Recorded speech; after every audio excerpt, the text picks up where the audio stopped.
सास बहू का लिव इन रिलेशन। नेहा खुले विचारों वाली लड़की थी। अरे नेहा, क्या दिन में सोती है? ससुराल में ऐसा नहीं चलेगा, वहां तो काम करना पड़ेगा। काम जितना काम होगा कर लूंगी माँ, पर अगर कोई ये कहे कि सारा आराम छोड़कर सिर्फ काम ही करना है तो ना भी ना, मुझे नहीं करनी शादी। अरे कैसी बात कर रही हो? अच्छा चलो जाकर नहा लो, मैं नाश्ता लगा देती हूँ, फिर तुम्हें कॉलेज भी तो जाना है। नेहा कॉलेज के लिए निकल जाती है। वो सोचने लगती है कि ससुराल में वो कैसे मैनेज करेगी। क्या हुआ नेहा, परेशान लग रही हो? अरे यार, तू तो मुझे जानती है ना, मुझे अपनी लाइफ बिल्कुल परफेक्ट चाहिए, लेकिन लग नहीं रहा लोग मानेंगे। यार, कहीं मेरी शादी ऐसे घर ना हो जाए जहां मेरी जिंदगी ही नरक हो जाए।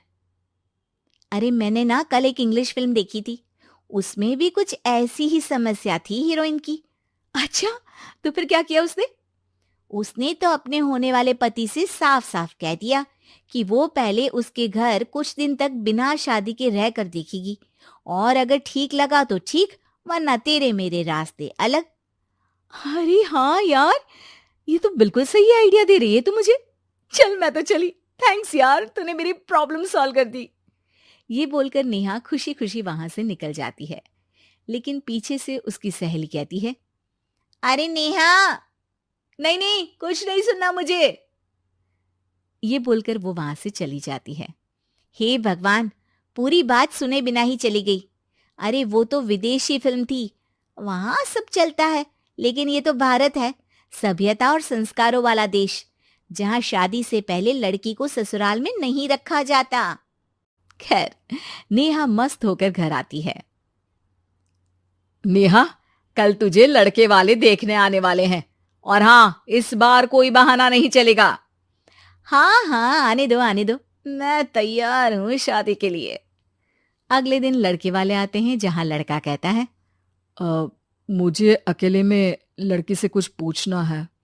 हाँ हाँ, क्यों नहीं बेटा, जाओ नेहा, घर तो दिखा दो इन्हें।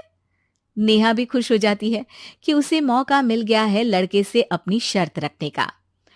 देखो, मुझे ना शादी से बहुत डर लगता है, पता नहीं कैसी लड़की आए, तालमेल बना पाए कि नहीं मेरे परिवार से। मैंने कई घरों में रोज का क्लेश होते देखा है। तुमने तो मेरे दिल की बात कर दी। मैं भी यही सोच रही थी कि भाई सास तो अच्छी होनी चाहिए, पति सपोर्ट करे ना करे, रहना तो पूरे दिन सास के साथ है। लेकिन मेरे पास ना इसके लिए एक बहुत अच्छा आइडिया है। अच्छा, कैसा आइडिया? क्यों ना शादी के पहले मैं कुछ दिनों तक तुम्हारे घर आकर रह लूं, तुम लोग मुझे समझ लेना, मैं तुम लोगों को समझ लूंगी। ठीक लगा तो शादी, वरना टाटा बाय बाय। क्यों? लड़के को नेहा की बात में दम लगता है। वो घर के सभी लोगों के सामने नेहा की बात रखता है। अरे पागल हो गई है क्या? ये कैसी शर्त है? अरे शादी से पहले मैं क्यों तुझे किसी और के घर भेजूंगी रहने? अरे लड़की के ख्याल तो 20 साल आगे के हैं, इतनी भी खुले विचारों वाली लड़की नहीं चाहिए हमें। अरे माँ, क्या बुरा और गलत बोल रही है ये? रहना तो हम दोनों का है ना। कल को कोई परेशानी आई तो तुम सब तो ये बोलकर निकल जाओगे कि जिंदगी तुम लोगों को ही निभानी है, तुम लोगों को जो करना है करो। तब क्या करूंगा बताओ? सबके समझाने पर वो लोग मान जाते हैं। वाह, मैं 2-3 दिनों में पैकिंग कर लूंगी, तो आकर मुझे ले जाना। और नेहा पहुंच जाती है विशाल के घर। आओ आओ, ये रहा तुम्हारा कमरा। इस घर में तुम एज अ गेस्ट रहो, लेकिन माँ तुम्हें बहू की तरह ही ट्रीट करेंगी, और तुम भी उन्हें सास की तरह ही रखना। बस फिर क्या था, शुरू हो जाता है लिव इन सास बहू का ड्रामा। अरे चाय तो बना दे बहू। जी सासू माँ, अभी लाई। नेहा चाय लेकर आती है कि बस चाय लेकर आई हो, इसके साथ पकोड़े भी ले आती। लेकिन आपने तो बताया ही नहीं कि आपको चाय के साथ पकोड़े भी चाहिए। हाँ हाँ, अब तो पता चल गया ना। रात को खाना खाने के बाद नेहा किचन में खटर पटर कर रही होती है। क्या हो रहा है वहां नेहा? माँ जी, मैं ना रात को अदरक वाली चाय पीकर सोती हूँ, ये मेरी आदत है। अच्छा, तो जरा मेरे लिए भी बना देना।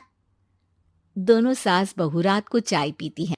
अगले दिन, नेहा, मैं मंदिर जा रही हूँ, मेरी साड़ी निकाल कर बेड पर रख दे। नेहा सास के लिए साड़ी निकाल कर रख देती है। वो देखती है कि उसके आने के बाद से सास ने घर का कोई भी काम करना छोड़ दिया है। यार मैं क्या करूं? ऐसा ससुराल तो मुझे नहीं चाहिए था जिसमें मैं ही सारा काम करूं। मैं तो ऐसा घर चाहती हूं जहां सास और बहू दोनों मिलकर किचन में काम करें। हे भगवान, रात को चाय पी ली, पेट में गैस बन गई, अब तो चला भी नहीं जा रहा है। मुझे तो ऐसी बहू चाहिए जो हेल्थ के प्रति कॉन्शियस हो, क्योंकि वो ठीक रहेगी तभी तो मैं ठीक रहूंगी। दोनों समझ जाती हैं कि वो लोग एक दूसरे के लिए नहीं बने हैं। अगले दिन, नेहा, जरा चाय तो ले आना। नेहा चाय के साथ चिला भी बनाकर ले आती है। सास खा पीकर सो जाती है।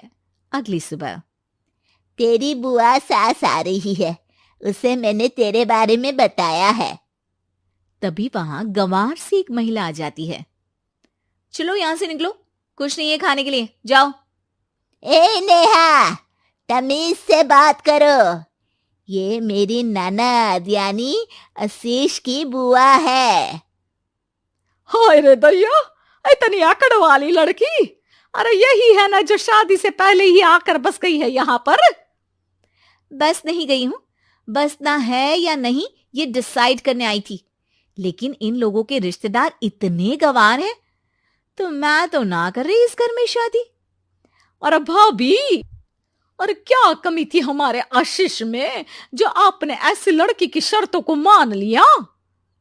अरे वो तो आशीष के कहने पर मैं झुक गई, वरना ऐसी लड़की को तो मैं घर में घुसने भी ना दूं।